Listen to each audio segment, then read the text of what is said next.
Hi viewers, నమస్కారం. నేను మీ Shri. Welcome back to నిన్ను కోరి. ఈరోజు కథ ద డెవిల్ డాన్, ఎపిసోడ్ 77. మీ మనసుకు నచ్చే అత్యంత అద్భుతమైన కథ. కథ నచ్చితే లైక్ చేయండి. ఈ కథ మీకు ఎలా అనిపించిందో మీ అభిప్రాయాన్ని తప్పకుండా కామెంట్ చేయండి. కథలోకి వెళ్ళే ముందు నిన్నటి ఎపిసోడ్ గురించి మీకు చిన్న క్లారిటీ. ఆకాష్ మదర్ నీలిమ అయితే నిధి మదర్ పేరు నీరజ. నిన్నటి ఎపిసోడ్ అప్డేట్లు. నిధి మదర్ నీరజ పేరు బై మిస్టేక్లీ నీలిమగా పడింది. అందరూ గమనించగలరు. ఇక కథలోకి వెళ్తే ఆరుహి చీర బయట తీసి ఆమె ఎదపై గాఢమైన ముద్దిచ్చి అక్కడి నుండి కిందకి జారి ఆమె అందాల నాభి మీద పెదవులు ఆనించాడు రణధీర్. ఆరుహి తనువంతా జల్లుమంది. ఇద్దరూ ఎన్నో రాత్రులు దగ్గరైన పెళ్లి తర్వాత మొదటి రాత్రి మాటల్లో వర్ణించలేని ఒక మధురానుభూతి ఇరువురి హృదయాల్లో నిండితే ఇరువురి తనువుల్లో కొత్త పులకింత ఉత్సాహం చేరాయి. ఆమె దేహం మీది వస్త్రాలు ఒక్కొక్కటిగా తొలగిస్తూ ఆమె అంద చందాలకు తీపి ముద్దులు బహుకరిస్తూ ప్రేమ మోహావేశాలతో ప్రణయ యుద్ధం సాగిస్తున్నాడు. ఆరోహి వేడి నిట్టూర్పులతో పాటు ఆమె గాజుల గలగలలు మువ్వల సవ్వడి తోడి రూమంతా గమ్మత్తుగా ప్రతిధ్వనిస్తూ మల్లెల గుమగుమలు రణధీర్ దేహాన్ని మరింత మత్తెక్కిస్తుంటే రెట్టింపు ఉత్సాహంతో ఆరుహిని అల్లుకుపోతూ ఆమెను స్వర్గ సుఖాల్లో ముంచెత్తుతూ తను మునిగి తేలుతున్నాడు రణధీర్. అలుపన్నది లేక ఎంతోసేపు సాగింది తీయని తనువుల సమరం. తనువుల దాహం తీరి ఒకరి బాహువుల్లో మరొకరు బందీ అయి ప్రశాంతమైన హాయి నిద్రలోకి జారుకున్నారు. ఉదయం తెల్లవారుతుండగా మెలకువ వచ్చింది ఆరుహికి. తలెత్తి రణధీర్ మొహంలోకి చూసింది. ప్రశాంతంగా నిద్రపోతున్నాడు. నిద్రలో శాంతంగా మనోహరంగా ఉన్న అతని వదనాన్ని ఆర్తిగా చూస్తూ చెంపపై చేయి వేసి ప్రేమగా తడుముతూ ఉంది. Now you are my husband. అందమైన కలలా ఉంది ఇదంతా.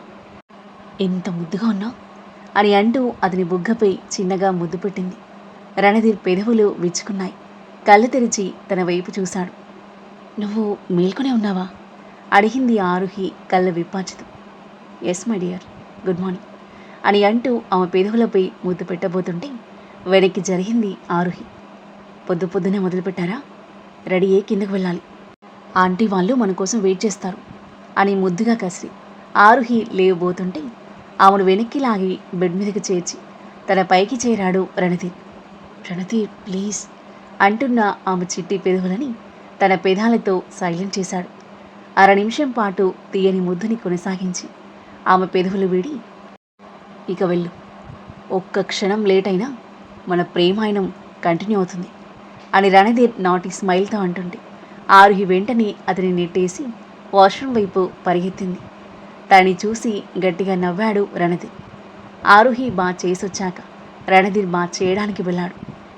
అతను వాష్రూమ్లో నుండి వచ్చేసరికి చీర కట్టుకుని మిర్రర్ ముందు నిలబడి రెడీ అవుతూ ఉంది ఆరుహి.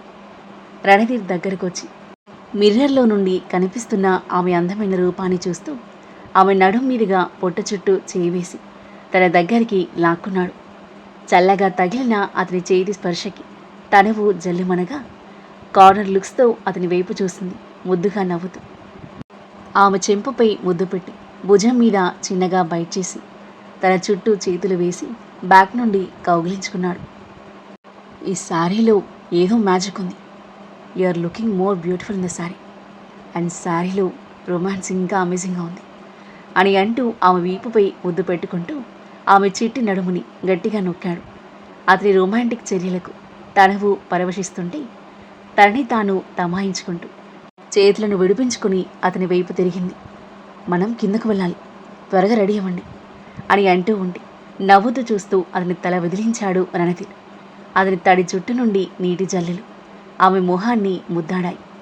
కళ్ళు మూసి తెరిచిన ఆరుహి అతన్ని దరహాసంతో చూస్తూ టవల్ అందుకుని అతని తల తొడుస్తూ ఉంది. రణధీర్ చేతులు ఆరుహి దేహాన్ని తడిమేస్తూ అల్లరి చేస్తూనే ఉన్నాయి. అతని అల్లరిని ఇష్టంగా ఆస్వాదిస్తూ తల తుడిచేసి డ్రెస్ అతనికి అందించింది. తలని వేయమన్నట్టుగా చేతులు చాచాడు రణధీర్. ఆరుహి నవ్వుతూ చూస్తూ షర్ట్ వేసి బటన్స్ పెట్టగా ఆమె బుగ్గన ముద్దు పెట్టి ప్యాంటు వేసుకుని ఫాస్ట్గా రెడీ అయ్యాడు రణధీర్. లెట్స్ గో అంటూ ఆమె చేయి పట్టుకుని కింద కదిలాడు. అప్పటికే అందరూ హాల్లో మాట్లాడుకుంటూ కూర్చున్నారు.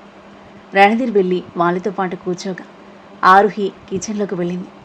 సాక్షి తన వెనకాలే వెళ్ళింది.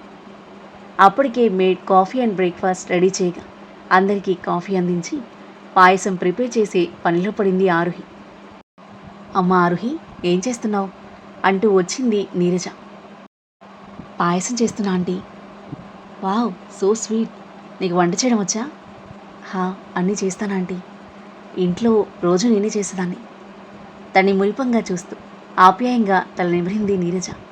బ్రేక్ఫాస్ట్తో పాటు అందరికీ బౌల్స్లో పాయసం అందిస్తూ ఆరుహి రణధీర్కి కూడా అందిస్తుంటే, అమ్మ ఆరుహి, నీ చేత్తో చేసిన పాయసం నీ చేత్తోనే మీ ఆయనకి తినిపించు. రణధీర్, నువ్వు తనకి తినిపించు అంది నీరజ నవ్వుతూ. రణధీర్ నవ్వుతూ చూశాడు ఆరుహి వైపు. అందరూ తన వైపే చూస్తుంటే అందరి ముందు రణధీర్కి తినిపించడానికి సిగ్గుపడుతూ అతని పక్కన కూర్చున్న ఆరుహి మెల్లిగా స్పూన్ తీసుకుని తినిపిస్తుంటే రణధీర్ తనకి అందకుండా వెనక్కి వంగి తని ఆట పట్టిస్తున్నాడు. ఆరుహి మూతి ముడుచుకుని చూస్తుంటే అందరూ నవ్వుతూ సరదాగా చూస్తున్నారు. అన్నయ్య మళ్ళీ ముందులా హుషారుగా జాలీగా ఉండడం రియాన్కైతే ఎంతో సంతోషంగా ఉంది. ప్లీజ్, పెదవులు కదిలిస్తూ కళ్ళతోనే శ్రీవారిని ఆరుహి అర్థిస్తుంటే రణధీర్ చిన్నగా నవ్వుకొని ముందుకు వంగాడు. ఆరుహి అతనికి తినిపించగా తిరిగి తనకి ప్రేమగా తినిపించాడు రణధీర్. అందరూ సరదాగా మాట్లాడుకుంటూ బ్రేక్ఫాస్ట్ ముగించారు. కాసేపటి తర్వాత కెనడా రిటర్న్ అవ్వడానికి సిద్ధమయ్యారు నీరజ, దినకర్. రణధీర్, ఆరుహి, ఇక మేము వెళ్ళొస్తాం. ఇద్దరూ సంతోషంగా ఉండండి అని ఆరుహి చేతిని రణధీర్ చేతిలో పెట్టింది నీరజ. ఇద్దరూ సనని నవ్వుతూ చూస్తున్నారు. రియాన్, బాయ్, మీదిని జాగ్రత్తగా చూసుకో అంది. మీరంతగా చెప్పాలా ఆంటీ? She my responsibility. మీరు అస్సలు వరి అవ్వకండి. రియాన్ మాటలకు చిన్నగా నవ్వి సాక్షికి చిరునవ్వుతో బాయ్ చెప్పి బయటికి కదిలింది నీరజ. రణధీర్, రియాన్లకు హగ్తో బాయ్ చెప్పిన దినకర్ ఆప్యాయంగా ఆరుహి తల నిమిరి వెలుస్తానమ్మా, నిధి జాగ్రత్త అని చెప్పి సాక్షి వైపు చూసి చిన్నగా స్మైల్ ఇచ్చి బయటికి వెళ్ళాడు. నేను డ్రాప్ చేస్తాను పదండి. రియాన్ కార్ తీయగా నిధి అతని పక్కన కూర్చుంటే నీరజ, దినకర్ వెనకాల సెటిల్ అయ్యారు. వాళ్ళు వెళ్ళిపోయాక రణధీర్ ఆఫీస్కి బయలుదేరగా ఆరుహి, సాక్షి మాట్లాడుకుంటూ కూర్చున్నారు. ఇక హ్యాపీగా ఉండు. నీ లైఫ్ నీకు నచ్చినట్టు మారింది. మీ ఆయనలో కూడా చాలా చేంజ్ వచ్చింది. ఈ లవ్స్ యూ సో మచ్ అంది సాక్షి ఆరుహి చేతిపై చేయి వేస్తూ. సన్నని నవ్వుతూ చిన్నగా తలాడించింది ఆరుహి. ఇద్దరూ కబుర్లలో పడ్డారు. నీరజ, దినకర్లకు ఎయిర్పోర్ట్లో సెండ్ ఆఫ్ ఇచ్చి నిధిని తన ఇన్స్టిట్యూట్ దగ్గర డ్రాప్ చేసి ఆఫీస్కి వెళ్ళిపోయాడు రియాన్. సాయంత్రం 4 అవుతుండగా సాక్షి వెళ్ళిపోగా తమ రూమ్లోకి వచ్చి బెడ్పై వాలిన ఆరుహి కళ్ళు స్పై కెమెరా మీద పడ్డాయి. ఓ కెమెరాలు, వీటిని రిమూవ్ చేయాలి కదా. సాక్షి ఉన్నప్పుడు గుర్తుకొస్తే బాగుండేది. ఇద్దరం కలిసి రిమూవ్ చేసేవాళ్ళం. ఏం కాదులే, ఇప్పుడు ఇంట్లో ఎవరూ లేరు. ఇదే మంచి ఛాన్స్. వెంటనే యాక్షన్లోకి దిగాలి అని అనుకుంటూ చీర కొంగు నడు లోపలికి దోపుకొని చైర్ లాక్కొని టేబుల్ పైనున్న ఫ్లవర్ పాట్ అందుకొని ఆ ఫ్లవర్స్ మధ్యలో ఫిక్స్ చేసిన కెమెరా చేతిలోకి తీసుకుంది. అమ్మయ్యా, ఒకటైపోయింది. రణధీర్ వచ్చేలోపు మిగతావన్నీ తీసేయాలి అని అనుకుంటుండగాని, ఏం చేస్తున్నావు అంటూ వెనుక నుండి రణధీర్ గంభీరమైన వాయిస్ వినిపించింది. ఒక్క క్షణం గుండాయినంత పనైంది ఆరుహికి. కళ్ళు తేలేసి అలాగే స్టాచ్యూలా బిగుసుకుపోయిన ఆరుహి వెంటనే తేరుకొని పాట్ టేబుల్పై పెట్టేసి కెమెరా గుప్పిట్లో దాచుకుని కొంగుతో కవర్ చేసుకుంటూ టక్కున చైర్ దిగి అతని వైపు చూసింది. ప్యాంట్ పాకెట్లో చేతులు పెట్టుకుని తన వైపే తీక్షణంగా చూస్తున్నాడు రణధీర్. ఏం లేదు, రూమ్ క్లీన్ చేస్తున్నా, కొంచెం దుమ్ము పట్టింది అంది పల్లెకిలిస్తూ. రణధీర్ ఏం మాట్లాడకుండా తనని సూటిగా చూస్తూ ముందుకు అడుగులు వేస్తున్నాడు. ఏంటి, నమ్మలేదా? అలా చూస్తూ వస్తున్నాడు. ఓ గాడ్, ఇలా బుక్ అయిపోయానేంటి? అయినా ఇంత త్వరగా ఎందుకు వచ్చాడు? కొంపదీసి ఈ ఇంట్లో కూడా స్పై కెమెరాలు పెట్టాడా? అందులో చూసొచ్చాడా అని లోపల పరిపరి విధాలుగా ఆలోచిస్తూ టెన్షను దాచుకుని అప్పటికే దగ్గరగా వచ్చేసిన రణధీర్ని నవ్వుతూ చూస్తూ, అప్పుడే వచ్చేశారు, నన్ను మిస్ అవుతున్నారా అని అడిగింది. Yes, I missed you so much అని అంటూ కొంగు పట్టుకున్న ఆమె హ్యాండ్ వైపు చూస్తూ, హ్యాండ్లో ఏముంది అని అన్నాడు. గతుకుమంది ఆరుహి. చూసేశాడా పెద్ద డిటెక్టివ్ అని అనుకుంటూ. ఏముంది, నా చీర కొంగు ఇదిగో అంది పిడికిలిలో పట్టుకున్న కొంగుని చూపిస్తూ. కొంగు తీసి చూపించు అన్నాడు రణధీర్. ఆరుహి మొహం అష్టవంకర్లుగా మారిపోయింది.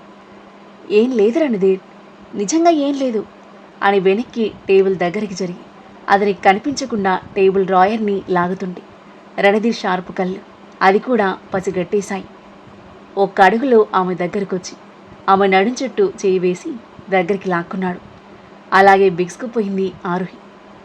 డోంట్ ఫూల్ మీ అని అంటూ ఆమె చేయి పట్టుకోబోతుంటే ఆరుహి చేయి పక్కకి పైకి పడుతూ అతనికి అందకుండా చేయడానికి తీవ్ర ప్రయత్నం చేసింది.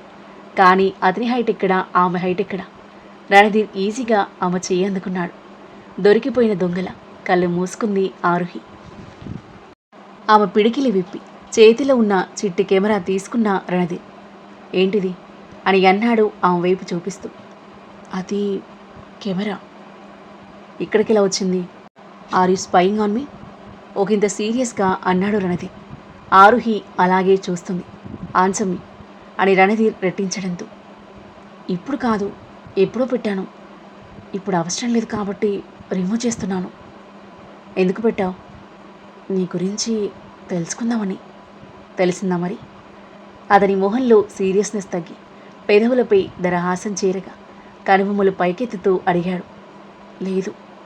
ఎందుకు? ఎందుకంటే నా హాట్ బాడీ చూసి పారిపోయాం రణధీర్ అనేసరికి షాక్ అయిపోతూ కళ్ళు పెద్దవి చేసింది ఆరుహి. ఆ తరువాత ఏం జరగబోతుంది? తన ఇంట్లో ఆరుహి స్పై కెమెరాలు పెట్టిందని రణధీర్కి ముందే తెలుసా? అతని రెస్పాన్స్కి ఆరుహి ఎలా రియాక్ట్ అవుతుంది? తమ ఫ్లాట్లో అతను పెట్టిన కెమెరాల గురించి ఆరుహి అతని నిలదీస్తుందా? వాళ్ళిద్దరి మధ్య కన్వర్జేషన్ ఎలా ఉండబోతుంది? వారి పెళ్లి ప్రయాణం సజావుగా సాగనుందా, లేదా ఊహించని పెను తుఫాను రానుందా? ఆకాష్ తన మనసులోని ప్రేమను సాక్షికి ఎక్స్ప్రెస్ చేస్తాడా? తను ఎలా రియాక్ట్ అవుతుంది? అతని ప్రేమను యాక్సెప్ట్ చేస్తుందా లేదా? నిధిపై రియాన్కి ప్రేమ చిగురిస్తుందా? ఈ ముగ్గురు జంటల మధ్య ఎలాంటి సన్నివేశాలు చోటు చేసుకోబోతున్నాయి? ఈ కథ ఏ మలుపు తీసుకోబోతుంది? అద్భుతమైన కథనంతో ఒక కందని మలుపులతో ఎంతో ఆసక్తికరంగా సాగి ఈ కథ యొక్క నెక్స్ట్ ఎపిసోడ్ కోసం మన నెక్స్ట్ వీడియో చూడండి. కథ నచ్చితే లైక్ చేయండి. ఈ కథ మీకు ఎలా అనిపించిందో మీ అభిప్రాయాన్ని తప్పకుండా కామెంట్ చేయండి. ఇంకా ఇలాంటి ఇంట్రెస్టింగ్ స్టోరీస్ కోసం మన ఛానల్ని సబ్స్క్రైబ్ చేయండి. Thank you for listening.